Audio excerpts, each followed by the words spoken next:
Hey, salut les apis-gribouilles, ravi de vous retrouver. Bon, j'ai eu le temps de bricoler pendant l'hiver et j'ai préparé quoi? Une mini-ruche. Et cette mini-ruche, c'est pas n'importe quoi. Ça va devenir en fait un starter finisher. Et oui, elle va me permettre en fait de faire de l'élevage de rennes pour renouveler en fait les rennes qui sont déficientes et qui ont du mal à faire une ponte régulière et me faire de belles colonies pour faire des récoltes de miel. Mais ce starter finisher va aussi me permettre d'alimenter mon nucléi. Allez, je vous explique tout ça dans quelques instants. Alors, avant de vous parler en fait du starter finisher, je vais juste vous parler un petit peu de théorie. Voilà, il y a un calendrier d'élevage de rennes qui est plutôt bien fait, voilà, qu'on trouve dans différents magasins d'apiculture et qui permet d'avoir un suivi, voilà, sur son greffage et le temps qu'il faut pour générer une nouvelle reine. Donc, on démarre toujours en fait sur le jour 1. Voilà, c'est un petit calendrier. Hein. Là, ici, on a les jours du mois. Et puis, on démarre toujours donc, le greffage sur le jour 1. On positionne le jour 1, par exemple, le 3 mai. Hein, période idéale en fait pour faire son greffage de reine. Et puis, on sait qu'à partir du 4e jour, voilà, on va pouvoir faire du greffage avec un picking, hein, comme celui-ci, un petit outil, où on va prélever une larve de 3 à 4 jours dans un cadre de cire, là où il y a une ponte fraîche. Et on sait qu'au bout de 16 jours, ça va générer donc une nouvelle reine. Donc le cycle se développe tranquillement en fait dans ce qu'on appelle donc le starter finisher, hein, que je vais vous présenter juste après. Et ça va permettre aussi, à un moment donné, le fait d'élever de nouvelles reines, d'introduire en fait ces cellules royales dans ce qu'on appelle les nucléi. Voilà, je vous présenterai le petit nucléi juste après. Ce nucléi va permettre à la jeune reine qui va naître dans ce nucléi en fait d'être fécondée. Et une fois fécondée, eh bien, la nouvelle colonie pourra donc démarrer. Un point important aussi à ne pas négliger, il faut vraiment marquer ces rennes. Alors les rennes, on leur donne un code couleur et ce code couleur permet de marquer en fait les années. Donc le rouge par exemple, ce sont les années qui se terminent en 8 ou en 3. On est en 2023 cette année, il faudra donc marquer les rennes 2023 en rouge. Voilà, l'année suivante, elles seront vertes, voilà, ça se termine en 9 et 4, en bleu en 0 et 5, en blanc 1 et 6 et en jaune 2 et 7.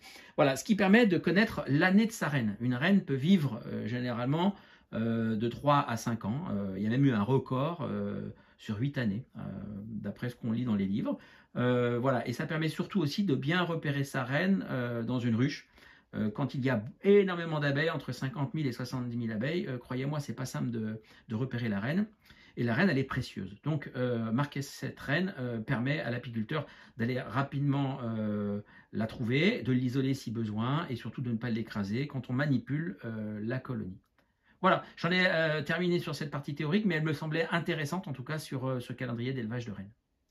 Passons maintenant à la présentation du starter finisher. Alors, comment est constitué ce starter finisher? Rien de très compliqué. Déjà, pour le fabriquer, j'ai utilisé ce qu'on appelle une hausse, hein, qu'on utilise normalement sur les dessus des ruches en fait, pour faire les récoltes de miel. Moi, j'ai utilisé cette partie-là pour en faire une mini-ruche. Voilà, j'ai utilisé un socle de ruche que j'ai assemblé. Et puis surtout, je l'ai très très bien isolé. Voilà, l'intérêt, c'est d'avoir une bonne isolation. C'est important en fait pour faire de l'élevage de rennes. Dans ce starter finisher, on a plusieurs choses. On a déjà des cadres où il y aura des abeilles, bien entendu, avec une forte densité. Il y a une cloison qui va permettre à un moment donné d'isoler la reine et de faire en sorte d'avoir une partie de cette mini-ruche orpheline pour donner envie aux abeilles en fait, et aux nourrices donc d'élever ces nouvelles reines. On a également un petit abreuvoir comme ceci qui permet en fait de mettre de l'eau sucrée pour stimuler les nourrices et donc générer en fait de la gelée royale pour alimenter ces jeunes cellules royales. Et puis on a ce qu'on appelle des barrettes de greffage comme celle-ci où en fait on va greffer tout ça, où on va tout simplement voilà, prélever avec un picking des jeunes larves de 3 à 4 jours qu'on va intégrer en fait dans ces cupules et qu'on va mettre à l'intérieur de cette ruche, dans une partie complètement isolée, là où en fait la reine ne se trouve pas. Et donc ces jeunes nourrices, ces jeunes abeilles vont donc élever des cellules royales. Alors des cellules royales, j'en ai une ici. Voilà, je ne sais pas si on la voit bien. Voilà, c'est une petite cellule royale. Et une fois qu'elles auront donc généré ces cellules royales, eh bien on aura tout un tas de nouvelles reines en fait à naître au bout de 16 jours. Voilà. Donc intéressant pour pouvoir développer ces colonies, agrandir son cheptel. Et puis dans ce starter finisher, je vous ai parlé aussi d'un double intérêt. Le double intérêt, c'est qu'en fait à l'intérieur, ces cadres, j'aurais très bien pu mettre des cadres pour faire mes récoltes de miel. Non, j'ai simplement mis des cadres en fait, ce qu'on appelle des cadrons, voilà, divisibles en deux, qui se mettent en fait à l'intérieur de ce nucléi. Donc une fois que cette colonie elle va se développer, et une fois que j'aurai arrêté de faire mes greffages et mon élevage de reines, eh bien, je pourrais tout simplement utiliser ces cadrons et les intégrer dans cette mini-ruche en fait, qu'on appelle nucléi, voilà, qui me permettra en fait d'avoir de nouvelles colonies avec de jeunes reines, voilà. Et si un jour j'ai un souci en fait sur mon rucher, ça me permettra de remplacer mes reines sur les ruches en fait déficientes. Voilà.